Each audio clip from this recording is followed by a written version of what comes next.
to hear now from Ruth Cook, who's Managing Director of Action Learning Associates, a leading provider of accredited training for action learning. How can we gather together and start to make that difference? Ruth, thank you. Hello.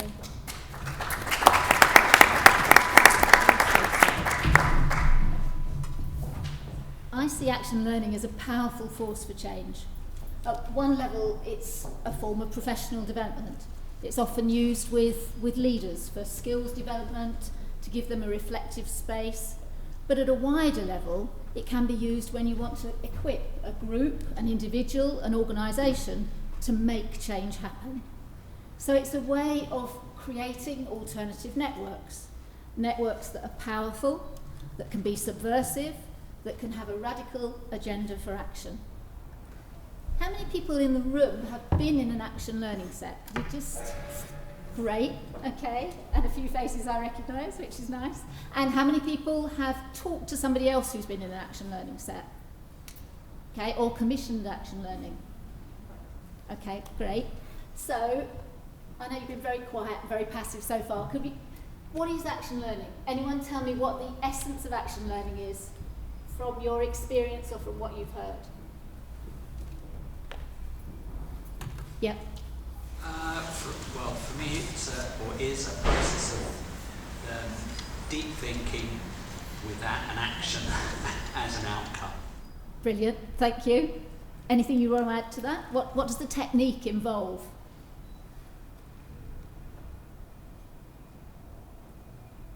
Anyone else? Well, we have a quiet group today. We're listening.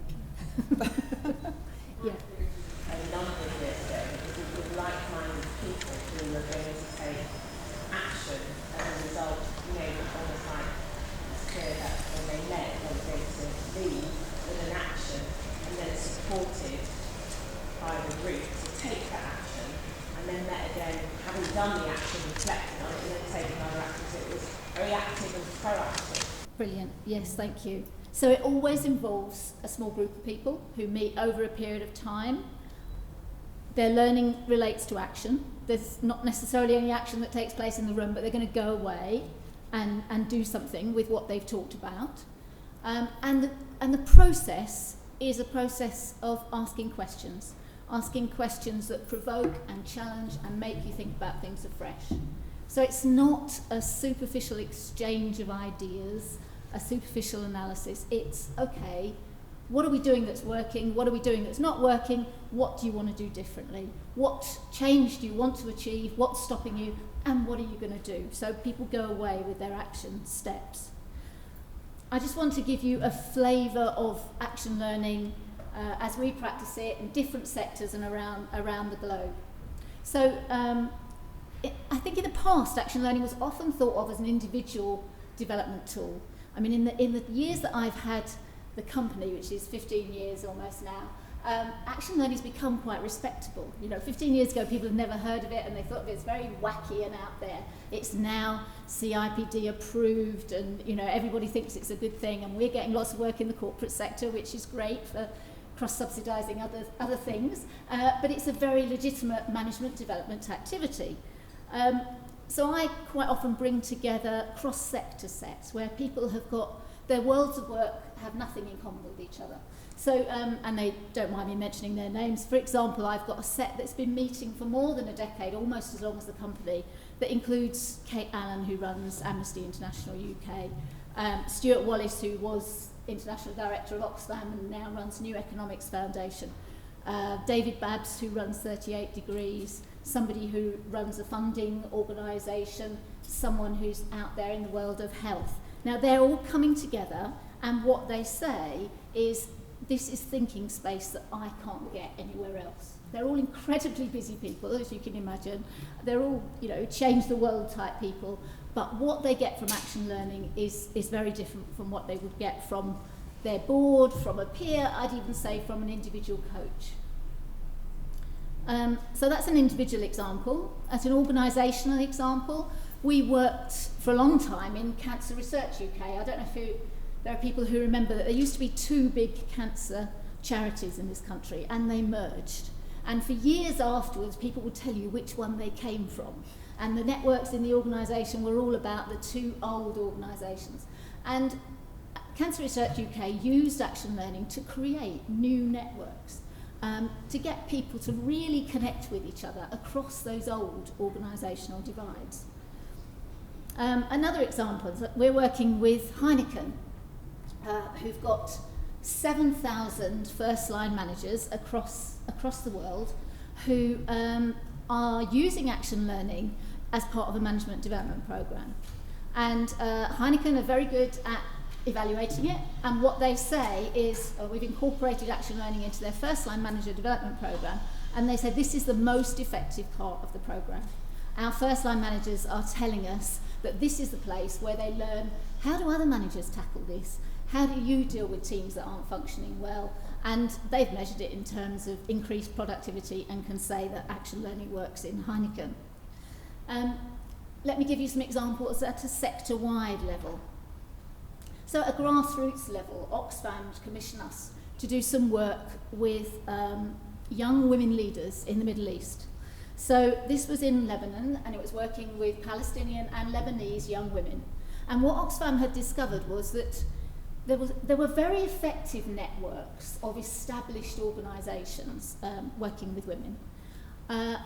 Because those women had been around for a long time, they knew each other, they'd come up through the sector together.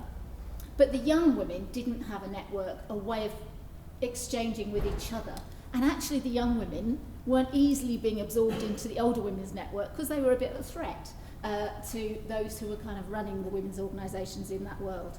So they wanted to create a way of empowering young women leaders, and they chose action learning facilitation as a way of getting us to introduce some of those young women to the power of action learning and training them as facilitators so that they could then take it back into their communities. And we had some, you can read about it on our website, we had some great examples. One set where the women wanted to bring their mums, so the mothers came into the room as well and did action learning alongside them. And the most effective use of it was when people took it back into their own organisation. So they learned the skill either because they'd been trained as a facilitator or because they participated in action learning, and then they took it back into their own organisation. The homelessness sector in London. So we had funding from a foundation to do work in the homelessness sector. What they wanted was have an impact on homelessness in London, use action learning. So we worked with people who ran small agencies, people who were HR directors, people who were sole workers in small hostels, and put them together in peer learning sets. And I'll just give you one or two practical achievements that came out of that. So the small hostels said, we're all spending money on HR advice, because we obviously can't employ anybody ourselves. We pay private companies to give us HR advice, and they actually don't know that much about our sector. So as a result, one of the big agencies set up something they called More Than Just a Helpline, which was an HR service for the small groups.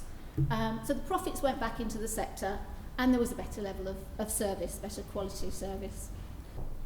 And in the cultural sector, another example is the Cultural Leadership Programme, where part of the early analysis was that actually it's great to set up networks, but whether the networks worked or not depended on the quality of facilitation within those networks.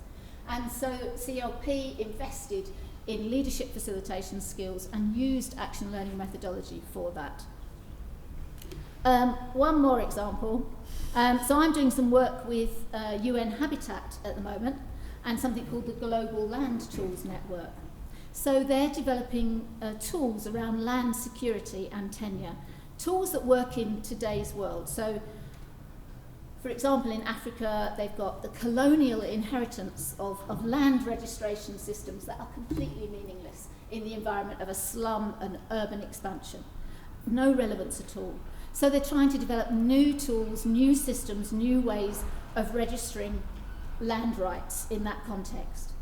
So there's a particular network that's come together around Muslim women's rights, their housing rights, their inheritance rights, that fits with Islamic law. And they want to use action learning as a way of working with that group of people. So you've got academics, politicians, activists, and professionals, housing and land security professionals, who are going to come together in an action learning set.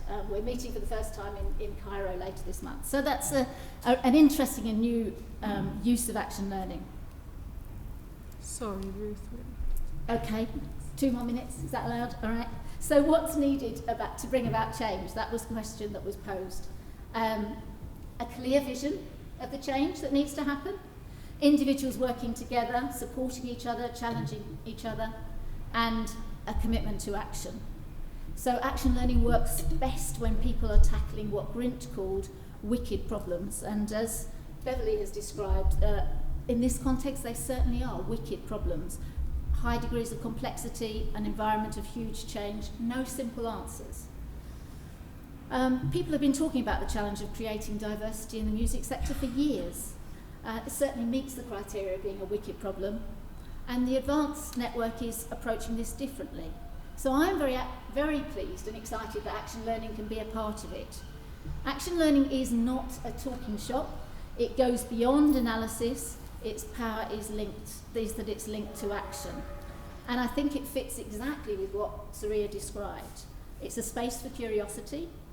It has the potential to create thoughtful communities. And what it requires from you is a commitment to participate or to sponsor participation from somebody within your organisation and to participate consistently over time. Thank you.